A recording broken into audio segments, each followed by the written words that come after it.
folks, today we got to play Bohnanza. This is a deck building game. Not deck building. It's not deck building. It's just a card game. It's card drafting. It's set collection. Set collection. For sure. But before we get started, don't forget to hit the subscribe button and the notification bell. And let's get into this. Robert. Bohnanza came out in 1997, so it's one of the older games we've played so far. Board Game Geek rating is 7.0, designed by Uwe Rosenberg. I don't know if it's his first one, but it's definitely one of his earliest ones. Art by Frederick Bertrand, Merrick Blaha, I think is how you pronounce it, Andrea Bokoff, and Clemens Franz, which I've heard of his name, and 13 more artists, which I'm not taking the time to list all of them. MSRP is $19.95, but I saw it on Geek Market for $10. So it's a cheap game. It's a good game. Is it still in print now? I don't think so. So it's just... But I think you can find it really easily. Oh, okay. Yeah, there's a lot of copies out there. Okay. All right. So let's talk about quality. There's cards. Yeah. They are linen finish. Cards with linen. I don't know if the original first edition came with linen or not, because I don't know if they were doing linen cards back then. Yeah, this is a 2000 print. Yeah, so it's nice though. I mean, but that's all you have. Well, no. Well, you got an insert. And yeah, you do have the storage component to it, which is kind of nice. So, I mean, overall, I think it's good. Yeah, it's not bad. Yeah. All right. So what would you score it? I mean, it's really nice cards. That's all there is. So they're not really nice cards. I mean, they're all right. Cards. So I mean, I guess 5.5, 6. I'd say 5.5 at most. Yeah. I mean, yeah, I'll give it a 6 just because I'm feeling generous. Okay. That's so rare. All right. So theme, you're planting beans. Planting beans. That's all you do. But they're interesting beans. You got coffee beans. You've got chili beans. Chili beans. You got green beans. You got soybeans. You got stink beans. Green gumbo. Black-eyed beans. Green gumbo. Where'd you get that? Well, from Forrest Gump. Oh. Shrimp boat. I've got a bean boat. There's cocoa beans that we can play with because that depends on number of players. Yeah, so number of players adjust the amount of beans in the game. So overall, I mean, it's cute. The artwork is really neat. It's funny. It's very funny. It kind of reminds me of the commercials in the early 2000s, late 90s. I don't know what comic this reminds me of. There's something about the art style reminds me. It kind of reminds me of Garbage Pail Kids cards. That type of art. Yeah, I can see that. It's not quite as grotesque. Well, right, but I mean the style of the art though kind of reminds me of that. So, theme wise, it's not a heavy Western. It has a cowboys.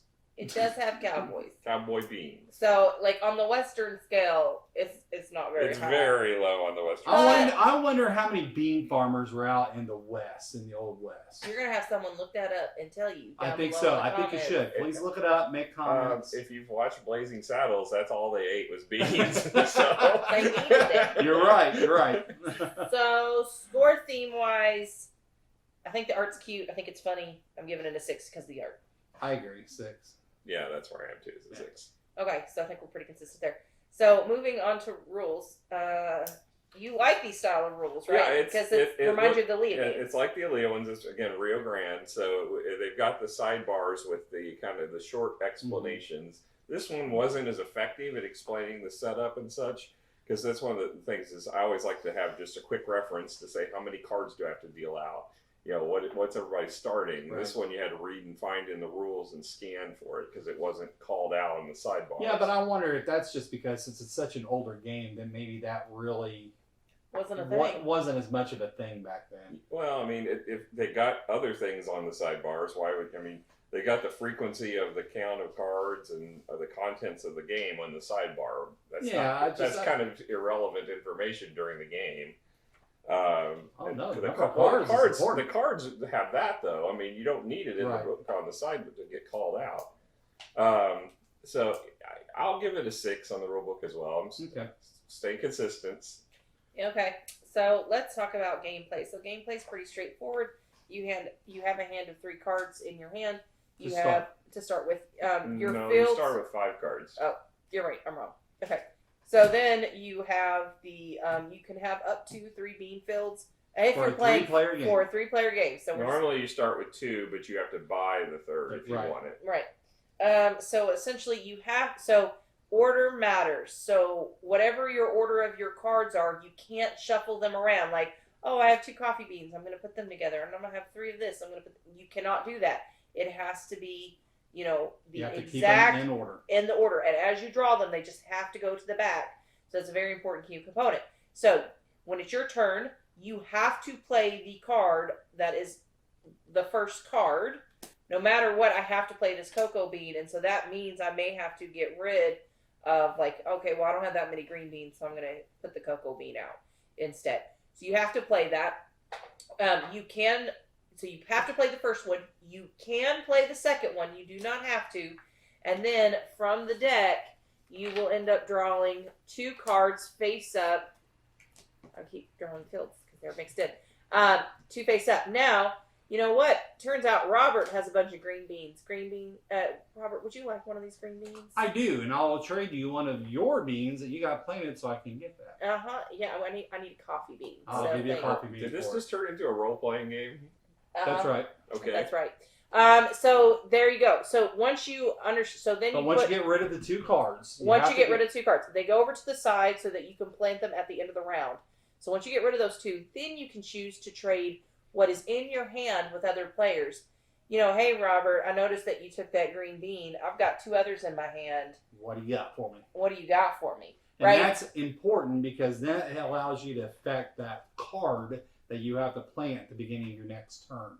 So Yes. the goal being, let's get this card where I can plant it in a field I already have. But you cannot pull the cards out of your hand until the deal was struck. Correct. Because once you pulled it out, it's going to potentially change the sequence of your hand if you forget where you put it. Right. Pull it Right. from. So you want to make sure you do that. Whatever you trade has to be immediately planted. Okay, so you can't exchange stuff for future rounds. It has to be planted immediately. So that was kind of the caveat there for that. Including if it's not your turn, it still gets planted Yes. immediately. Correct. So at the end, everyone does their trades. Well, you can only trade with the person Right, who the is active player. the active player. At the end of that round, everything gets planted, and then the active player draws 3 cards. Again, One you at have a time. one at a time, and it has to go immediately to the back of your hand so you know what order that they came in. And then the active player moves, and it continues the same thing over and over. You go through the deck 3 times. You go over the deck 3 times. Now, eventually what ends up happening is, oh, look, I have 4 coffee beans, and I need to remove this deck. So if I look down here at the bottom, it has a number 4 equals 1 coin, 7 equals 2 coin. Well, I only have 4, so I'm going to trade out my 4. I'm going to flip this over to the coin, and then I'm going to put 3 in the discard pile, and then now my bean field is clear, so I can plant other stuff and your coins are essentially Right. victory points at the end of the game. But if you got up to 12, you can keep 4 of them, turn them over to coins, and put the rest Yeah. of the 8 in the discard pile. And you get 4 coins or 4 points. Yeah, and the thing to notate though is that you're keeping those in coins, so there become less Cards in the deck. cards in the deck. So that could actually get pretty. Right, and every empty. bean's got a number. That's how many cards are in the deck, that number. So a little bit of strategy comes into play. Is like, man, people cashed out coffee beans like 3 times already. And I know Randy did it twice for 4, and Miranda did it for 3. There's not as many coffee beans in the deck. Do I really want to plant coffee beans now? Because it's going to be less likely Or to maybe come I up. don't want to hold coffee beans. Like, oh, okay, I've got 4 right here in my hand. I'm going to play the 4. All right, I'm going to get the other 3 to get my 7, but then I'm Right, I'm just cash 'em scrapping out. it. Like I'm Yeah. not. You'll I'm know not that there's not that many more, and it's going to take a while to get to them. So get as many as you can out of it. Yeah, exactly. And then just be like, okay, I'm done with this. I'm going to move on. And I noticed towards the end of the game, that's kind of what you did. You kind of had to be like, okay, well, I'll just take 2 coins and call it a day, or I'll take a coin and call it a day because I don't know when this Right. stuff's coming back. Overall, guys, I really actually enjoyed this game. I thought it was cute. I had fun doing some of the trading and getting some of the field planting and stuff like that.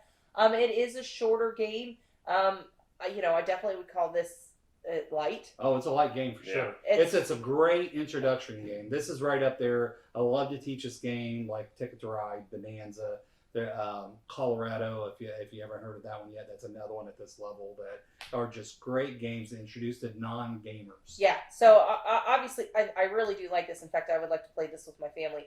I'm specifically thinking of my elder brother, sister. my sister, and my elder brother. I think they would actually really enjoy this. I think they would too. So for me, I'm probably gonna give this. I kind of want to give it an 8, knowing that it's such a great starter game. Like it's like a starter game 8. Like for the level of the game it is, it's a great game. I agree. 8 is a good score. It's a solid game. Yeah, I think I'm an 8 on this. Randy, you haven't really said much. Yeah, I think I'm more of a 7 on it. I think it's a fun game. Yeah. It's just if I'm going to play a card game, there's a lot of card games I would prefer to this game. I and get there's that. not, it's not like there's card games are my favorite anyway. Right. Unless it's bridge, I don't really have much interest in card games so much, other than deck builders occasionally. But I think it's a fine game. There's nothing wrong with it. The only problem I have with it is it feels like the score is always going to be super tight. I mean, we had 3 people, that makes 3 it players. fun. But we had to distinguish the tiebreaker being who had So the you most haven't cards played a in their game- hand. And that was like, we had a 33, 33, 32 split on the scoring. That's nice, though. I mean, that makes you feel like it's close. Like you worked hard for it. Yeah, I could work hard and still win by a margin. I mean, it doesn't change that. Oh my gosh. I mean, the fact is if it's designed where you're all going to score about the same, it doesn't. It's kind of just a luck of the draw. I don't think it's a luck of the draw. I think it just know. makes it a little bit more strategic on when you cash your beans in, and it's a very much a risk versus reward system. Yeah. And so, how long do you wait? How long do you push your luck, hoping you get that extra bean to get that extra point? And I think it's an interesting game, and it's like I said, it's a great game to teach new people. If you got friends that don't ever played a board game before, this is the game to teach them. Yeah. All right, guys. Thank you guys so much for joining us. We Bye. had an absolute blast. Hopefully, you'll join us again. Bye. Bye. Adios.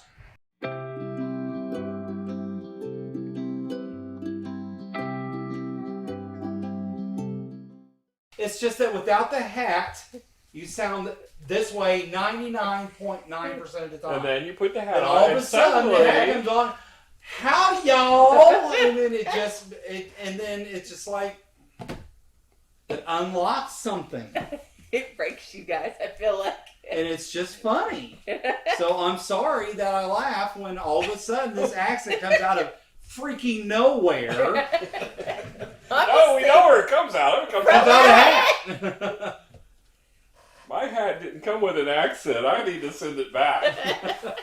You got gypped. And no, it's because mine's got the gems in it. The gems. Yeah. The gems are in it. Gems are in it. Howdy, folks. Today we got to play Bohnanza. So this is a deck game. It's a card kinda lost game. steam there. It's an accent. It this just is completely makes you forget board game the mechanics. loosest Western themed game in our No, Western series. That's a lie. This is not a Western game. They have cowboy It's because boots. they have cowboy and boots. it's named after Some- Bohnanza. Some have cowboy hats, and because it's named after Bohnanza, it's a Western game. No, it's not. But It anyway. is a little bit. Okay. A little bit. No. Okay. Okay, a little bit. Just a little bit. But before we get into it, don't forget to hit the subscribe button and notification bell. The bail. Notification. You had it okay until bail. Yeah. Notification bail. What do you mean? It's not a bale of hay. Bell. You don't normally call it a bell. Bail, I mean. You never said Once have you referred to it as the notification bail. You called it bail. Because y'all are like dying. Let's hit that notification bell again. Yeah. Let's ring that bell. Dang dang. Dang dang.